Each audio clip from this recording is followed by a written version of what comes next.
എല്ലാ കലാലയങ്ങളിലും നൈപുണ്യ വികസന കേന്ദ്രങ്ങൾ, centres for skill development courses and career planning അത് ഡെവലപ്പ് ചെയ്യാനും തീരുമാനിച്ചിട്ടുണ്ട്.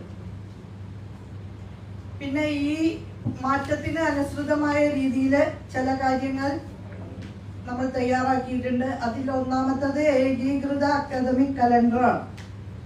നമ്മുടെ എല്ലാ സർവകലാശാലകളിലെയും രജിസ്ട്രാർമാർ ചേർന്ന ഒരു കമ്മിറ്റിയെയാണ് അതിനായിട്ട് നിയോഗിച്ചിരുന്നത്. വളരെ ശ്ലാഘനീയമായ രീതിയിൽ സമയബന്ധിതമായിട്ട് അവരത് തയ്യാറാക്കി തന്നു എന്നുള്ളതാണ്. അതനുസരിച്ച് ഒരു ടൈം ടേബിൾ ഉണ്ട്. അക്കാഡമിക് കലണ്ടർ എന്നുള്ള രീതിയിൽ ഒരു വർഷത്തെ പാഠ്യേതര പ്രവർത്തനങ്ങൾക്ക് ഏതാണ്ട് ഒരു ഏകോപിത സ്വഭാവം വരാവുന്ന രീതിയിലാണ് ഈ യൂണിഫോം അക്കാഡമിക് കലണ്ടർ തീരുമാനിച്ചിട്ടുള്ളത്. അതനുസരിച്ച് നമ്മുടെ അഡ്മിഷൻ നോട്ടിഫിക്കേഷൻ യുജിക്കുള്ളത് +2 റിസൾട്ട് കഴിഞ്ഞ് ഒരാഴ്ചക്കകം എന്നാണ് ടെൻറ്റേറ്റീവ്ലി നമ്മൾ നേരത്തെ നിശ്ചയിച്ചിട്ടുണ്ടായിരുന്നത്. ഇപ്പോൾ +2 റിസൾട്ട് വന്നു. അപ്പൊ 20-ാം തീയതിക്കുള്ളിൽ അഡ്മിഷൻ നോട്ടിഫിക്കേഷൻ വരും. Closing date of receipt of applications June 7 ആണ്. അപേക്ഷകൾ സ്വീകരിക്കുന്ന അവസാന തീയതി ജൂൺ 7 ആണ്. ട്രയൽ റാങ്ക് ലിസ്റ്റും ഫൈനൽ റാങ്ക് ലിസ്റ്റും on or before June 15. First allotment of admission before June 22. Second allotment on or before June 29. Commencement of classes July 1. Third allotment of admission on or before July 5th. Option for registration for those students who have not applied before. മുമ്പ് അപേക്ഷിക്കാൻ പറ്റാവുന്ന വിദ്യാർത്ഥികൾക്ക് register ചെയ്യാൻ July 8 മുതൽ 15 വരെ. Fourth allotment of admission on or before July 22. After fourth allotment, college level allotment. Closing of admission on or before August 24. August 24 admission closing. College union election September 30 മുൻപ് എല്ലാ സർവകലാശാലകളിലും നടക്കും. Exam registration on or before September 30th. First semester examination timetable October 15. എല്ലാം ഡീറ്റെയിൽസിലേക്ക് ഞാൻ പോകുന്നില്ല. Arts ഫെസ്റ്റിവലിനും inter university youth and sports ഫെസ്റ്റിവലിനും ഉൾപ്പെടെ സമയം നിശ്ചയിച്ചുകൊണ്ടുള്ള ഒരു ഏകീകൃത അക്കാഡമിക് കലണ്ടറാണ് തയ്യാറാക്കി നൽകിയിട്ടുള്ളത്. സർവകലാശാലകളെല്ലാം പങ്കെടുത്തുകൊണ്ടുള്ള ഒരു കമ്മിറ്റിയാണ് തയ്യാറാക്കി നൽകിയിട്ടുള്ളത്. അതനുസരിച്ച് പോകാൻ കഴിയണം എന്നുള്ളതാണ് നാം കാണുന്ന കാര്യം. അതുപോലെ വിദ്യാർത്ഥികൾക്കും അധ്യാപകർക്കുമായിട്ടുള്ള സേവനാവകാശ പത്രിക പ്രസിദ്ധീകരിക്കുമെന്ന് മുൻപ് പ്രഖ്യാപിച്ചിട്ടുള്ളതാണ്. ഉടനെ തന്നെ വിദ്യാർത്ഥികളുടെ സേവനാവകാശ പത്രിക നമുക്ക് പ്രഖ്യാപിക്കാനാകും.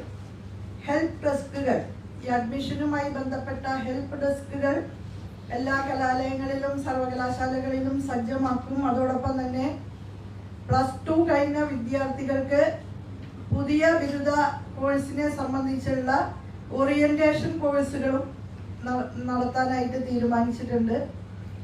അതിൽ ആദ്യത്തേത് 14-ാം തീയതിയാണ് നടത്തുന്നത്, സംസ്ഥാന അടിസ്ഥാനത്തിൽ ആരംഭിക്കുന്നത്.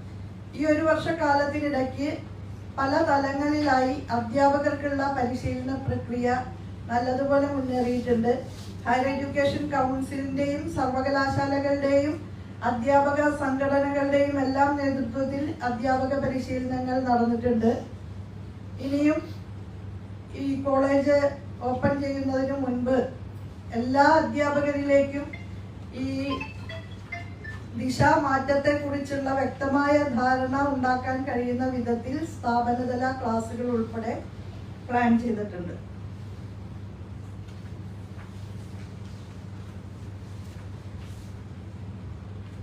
അത്രയും കാര്യങ്ങളാണ് അറിയിക്കാനുള്ളത്. അപ്പോൾ ജൂലൈ 1 സർവകലാശാലകളിലും കോളേജുകളിലും ലോഞ്ചിങ് എന്നുള്ള രീതിയിൽ പരിപാടി ആസൂത്രണം ചെയ്യുന്നത്. കേരളത്തെ ഒരു ജനപക്ഷ വൈജ്ഞാനിക സമൂഹമാക്കി മാറ്റും എന്നുള്ള ഒരു പ്രഖ്യാപനം തെരഞ്ഞെടുപ്പുമായി ബന്ധപ്പെട്ട് പ്രകടന പത്രികയിൽ അവതരിപ്പിച്ചിട്ടുള്ളതാണ്. അതിൻ്റെ കൂടെ ചുവട് പിടിച്ചാണ് ഈ രീതിയിലുള്ള ഒരു ദിശാമാറ്റം നമ്മൾ ഉന്നത വിദ്യാഭ്യാസ രംഗത്ത് കൊണ്ടുവരുന്നത്. അതുകൊണ്ട് അത് ഒരു പ്രധാനപ്പെട്ട ടേണിംഗ് പോയിന്റായി തന്നെ നാം എടുക്കുകയാണ്. അതിൻ്റെ ഭാഗമായി ജൂലൈ 1 സർവകലാശാലകളിലും കോളേജുകളിലും വലിയ ഒരു പരിപാടിയായിട്ട് ഇത് ലോഞ്ച് ചെയ്യപ്പെടും. സംസ്ഥാനതല പരിപാടി ബഹുമാനപ്പെട്ട മുഖ്യമന്ത്രി തന്നെ പങ്കെടുക്കണമെന്ന് ആഗ്രഹിക്കുന്നു.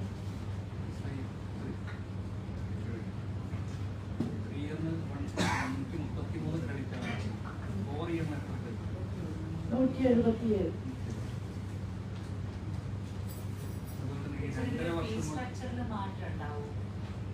ഫീസ് സ്ട്രക്ചർ ഇപ്പോ മാറ്റം അതിനെ കുറിച്ച് തീരുമാനം എടുത്തിട്ടില്ല. കോഴ്സ് അടിസ്ഥാനത്തിൽ മാറ്റേണ്ടതുണ്ടോ എന്നുള്ളതിനെ കുറിച്ചൊക്കെ വിദ്യാർത്ഥികളുടെ സംഘടനകളുടെ പ്രതിനിധികളെ വിളിക്കുന്നുണ്ട്. അതിലാലോചിച്ച് തീരുമാനിക്കും. തൽക്കാലം ഇപ്പോ അങ്ങനെ വർധനവ് തീരുമാനിച്ചിട്ടില്ല.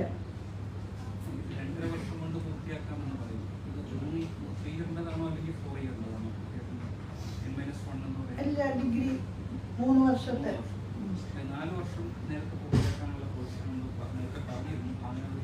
4 വർഷം പൂർത്തീകരിക്കാൻ ബുദ്ധിമുട്ടായിരിക്കും. കാരണം 4ാമത്തെ വർഷം നമ്മൾ റിസർച്ച് ഓറിയന്റഡ് ആയിട്ടുള്ള ആക്ടിവിറ്റീസ് ഒക്കെയാണല്ലോ ഉദ്ദേശിക്കുന്നത്.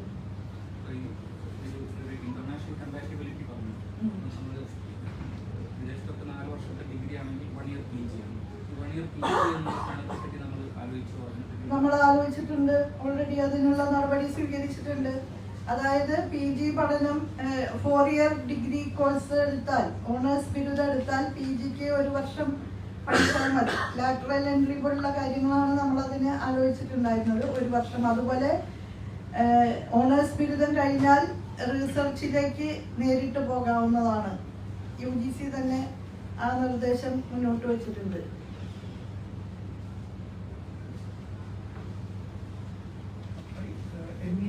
മൾട്ടിപ്പിൾ എൻട്രി എക്സിറ്റ് ഓപ്ഷനെ കുറിച്ച് അത് നടപ്പാക്കുന്നുണ്ടോ?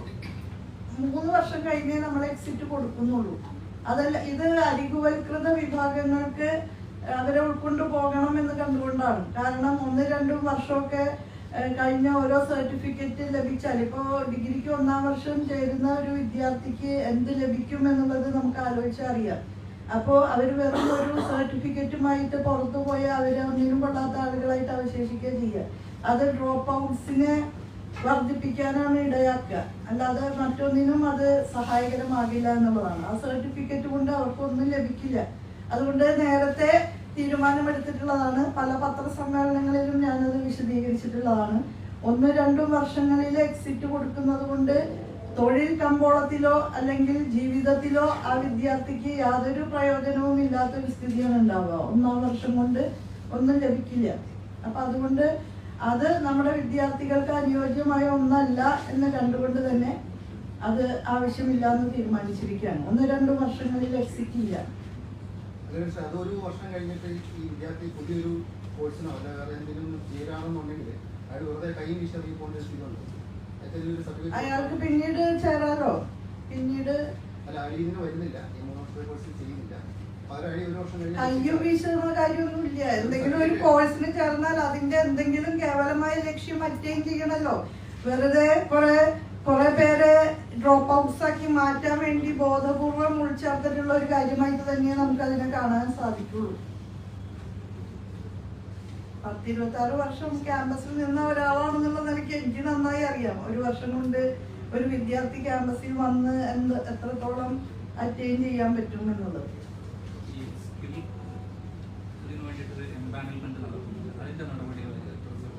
അതിന്റെ നടപടികൾ മുന്നോട്ട് പോവാണ്. ഇപ്പൊ നമുക്ക് അസാപ്പും കേസും ഉണ്ട്.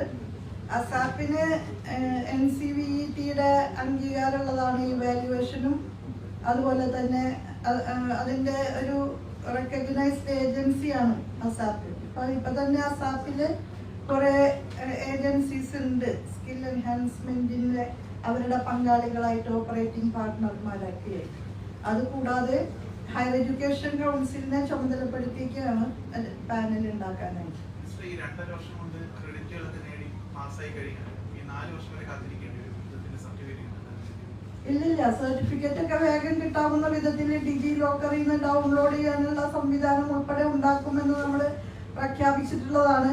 ഇതിന്റെ കൂടെ തന്നെ കെയറീപ്പ് എന്ന് പറയുന്ന ഒരു സോഫ്റ്റ്വെയർ അഡ്മിനിസ്ട്രേഷനും അക്കാദമിക് ആക്ടിവിറ്റീസിനും ഏകോപിത രൂപം നൽകാവുന്ന വിധത്തിൽ ഒരു സോഫ്റ്റ്വെയർ ഡെവലപ്പ് ചെയ്യുമെന്ന് നമ്മൾ നേരത്തെ പ്രഖ്യാപിച്ചിട്ടുണ്ട്. അത് ബജറ്റിലും പറഞ്ഞിട്ടുള്ള കാര്യമാണ്. അതും ഉടനെ തയ്യാറാവും. ഇപ്പോൾ നമുക്ക് ഈ മോഡൽ കോഡ് നിൽക്കുന്നത് കൊണ്ട്, തെരഞ്ഞെടുപ്പ് പെരുമാറ്റച്ചട്ടം നിൽക്കുന്നത് കൊണ്ടാണ് അതിന് ഇപ്പോൾ നമുക്ക് അംഗീകരിക്കാൻ ബുദ്ധിമുട്ടുണ്ടല്ലോ. അത് കഴിഞ്ഞ ഉടനെ തന്നെ നമ്മൾ അതിന്റെ നടപടികളിലേക്ക് കടക്കും. ഇപ്പൊ തന്നെ അതിന്റെ മുന്നൊരുക്കങ്ങളെല്ലാം കഴിഞ്ഞിട്ടുണ്ട്. ഈ MCC നിൽക്കുന്നത് കൊണ്ട് അത് നമുക്ക് സാങ്കേതികമായിട്ട് ഇപ്പൊ പറ്റുന്നില്ല എന്നുള്ളൂ. അത് കഴിഞ്ഞ് ജൂൺ 4-ാം തീയതി അത് തീരുന്നതോടെ നമുക്ക് അതിന്റെ നടപടികളിലേക്ക് കടക്കാനാണ്.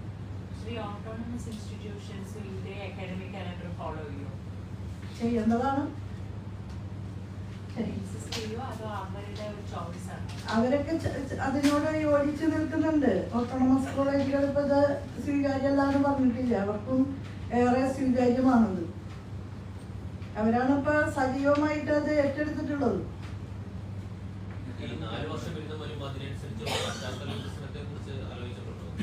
പശ്ചാത്തല വികസനത്തിന് ഇനി നമുക്ക് സമയമുണ്ടല്ലോ. അതിന് ഇപ്പൊ തന്നെ ഒരുപാട് പശ്ചാത്തല സൗകര്യ വികസനം നടന്നിട്ടുണ്ട്. കഴിഞ്ഞ 4 വർഷക്കാലത്തിനിടയ്ക്ക് 6000 കോടി രൂപയാണ് ഉന്നത വിദ്യാഭ്യാസ മേഖലയിൽ വിന്യസിക്കപ്പെട്ടിട്ടുള്ളത്. ഇത് കേരളത്തിൽ നമ്മൾ പറയുന്നതല്ല, കേന്ദ്ര ഗവൺമെന്റിന്റെ തന്നെ ഇക്കണോമിക് റിവ്യൂ എടുത്തു നോക്കിയാൽ കാണാൻ സാധിക്കും. അപ്പോ വലിയ രീതിയിൽ ഒരു 3-4 വർഷത്തിനുള്ളിൽ ഭൗതിക സാഹചര്യങ്ങളുടെ കാര്യത്തിൽ നമ്മൾ ബഹുദൂരം മുന്നോട്ട് പോയിട്ടുണ്ട്. പൂർണ്ണമായി എന്നുള്ളതല്ല പറയുന്നത്, പക്ഷെ മുൻകാലങ്ങളെ അപേക്ഷിച്ച് മികച്ച പരീക്ഷണശാലകളും മികച്ച ലൈബ്രറികളും ഒക്കെ ഇതിനകം ഉണ്ടായിട്ടുണ്ട്. പല കോളേജുകളിലും വളരെ ഉന്നത നിലവാരത്തിലുള്ള സംവിധാനങ്ങൾ നമുക്കുണ്ട്. ഇപ്പോൾ NIRF റാങ്കിങ്ങിൽ തന്നെ ആദ്യ 42 റാങ്കിൽ 21, ആദ്യത്തെ 100 റാങ്കിൽ 42 എണ്ണം നമുക്കാണ്. അപ്പൊ അത് സൂചിപ്പിക്കുന്നത് 21% ഏറ്റവും മികച്ച ആദ്യത്തെ 200 എണ്ണത്തില് 42 കലാലയങ്ങൾ കേരളത്തിൽ നിന്നുള്ളതാണ്. അതിന്റെ അർത്ഥം 21% ഏറ്റവും മികച്ച കലാലയങ്ങൾ കേരളത്തിൽ നിന്നുള്ളതാണ് എന്നുള്ളതാണ്.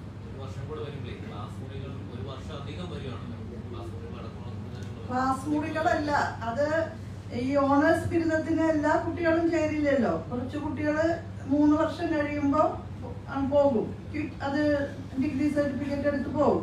പിന്നെ അവശേഷിക്കുന്ന കുട്ടികള് പരീക്ഷണങ്ങൾ നടത്തുന്ന ഗവേഷണാത്മകമായ പ്രവർത്തനങ്ങളിലേക്കും ഇന്റേൺഷിപ്പുകളിലേക്കും പ്രായോഗിക പ്രവർത്തനങ്ങളിലേക്കൊക്കെയാണ് കൂടുതലായിട്ട് പോവുക.